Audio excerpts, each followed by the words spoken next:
కింద బుడపూరం నుంచి పెద్దోళ్ళు అంటారు. మాకు తెలియ ఏ బిజినెస్ మ్యాన్ నాకు తెలిసిన వాళ్ళు కొంచెం ఫ్యాక్టరీలకి ఆడడం ఉద్యోగస్తులు అన్న ఏమన్నా మార్గంలో కూడా రాలేదు. ఎందుకు రాయంటే ఈ గవర్నమెంట్ వశపొందలేదు, దగ్గర అడగొట్టలేదు, దండం పెట్టాం, పైసలు ఇస్తాం, మీకు మస్తు పైసలు ఇస్తామంటాం. కొన్ని అవసరం అనుకుంటే ఎమ్మెల్యేలు కానీ ఉంచకుండా దీన్ని ఉంచితే దరిద్రం ఇది దీన్ని మొత్తం కథపట్టిదని ఎంతో మంది అంటున్నారు. బిల్డర్స్ అంటారు, ఇండస్ట్రియలిస్టులు అంటారు. మీకు అర్థం దగ్గర పెట్టుకుంటారు. ఏ ఎమ్మెల్యేలు ఏం చేసుకుంటారో మీరు చేసుకోండి అనే కార్యం వచ్చిందంటే మీరు అర్థం చేసుకోవాలి. గంట దుర్మార్గమైన సర్పంచులకు బిల్లు రాలేదు. మన ఇలా చాలా మంది ఉన్నారు బిల్లు రాను మొత్తుకుంటారు. ఇల్లు కట్టిన వాళ్ళు, మోరీలు వేసిన వాళ్ళు, రోడ్లు వేసిన వాళ్ళు, అంగన్వాడీ స్కూల్ కట్టిన వాళ్ళు, సంఘాలు కట్టిన వాళ్ళు పైసలు రాలేదు.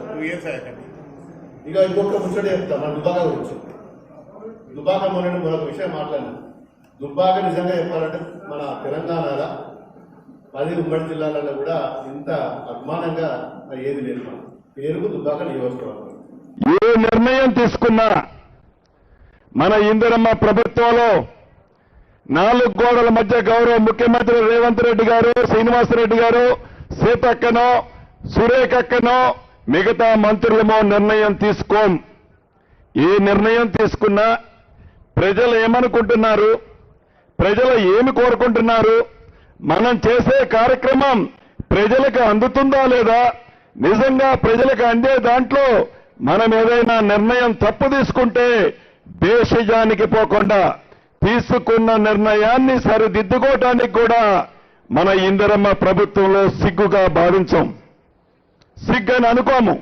ఏమో తెలియక తప్పు చేశాం, ప్రజలు కోరుకుంటుంది ఇది కోరుకుంటుంది కాబట్టి తప్పకుండా ప్రజలు కోరుకున్నదే మనం చేద్దామని నిర్ణయం తీసుకుంటాము తప్ప దొరగారు తీసుకున్న నిర్ణయం నేను అడుగు వెనక్కేను అనే విధంగా కాకుండా ప్రజల ఉపయోగం కోసం, ప్రజలకి ఉపయోగపడే విధమైన నిర్ణయాలు తీసుకోవడానికి మన ఇందిరమ్మ ప్రభుత్వం పనిచేస్తుంది. మన ఇందిరమ్మ ప్రభుత్వం అని పదే ఎందుకంటుందంటే ఆ ఇందిరమ్మ పేరు చెబితేనే మిగతా వాళ్ళకి గుండెల్లో రైళ్లు పరిగెత్తుతాయి. నిన్నగాక మొన్న మీరున్నారు, ఆ పింక్ కలర్ షర్టుకు సంబంధించిన ఆనాటి ముఖ్యమంత్రి ఆత్మగా ఉన్న ఒక ఎమ్మెల్యే చెప్తున్నాడు,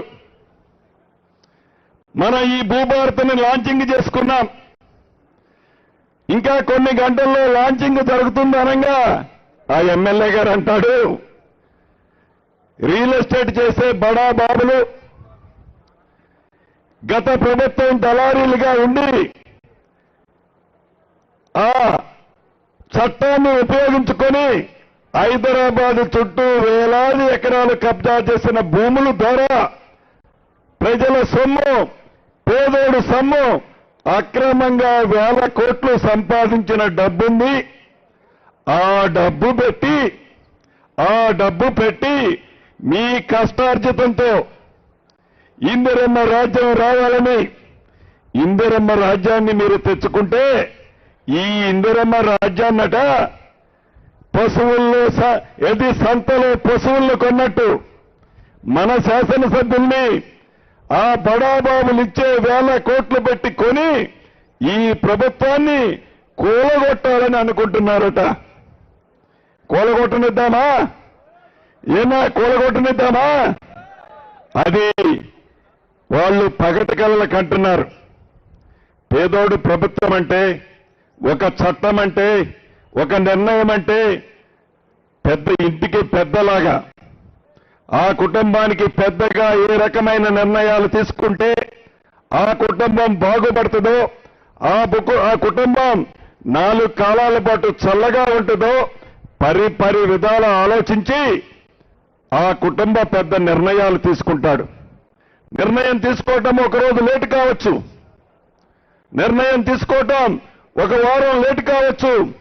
ఎస్, ఇందిరమ్మ ప్రభుత్వం వస్తే 6 గ్యారెంటీలు ఇస్తామని చెప్పాం, నిజం. ఎందుకు ఇలాకపోయామో దానికి కారణం నువ్వు కాదా?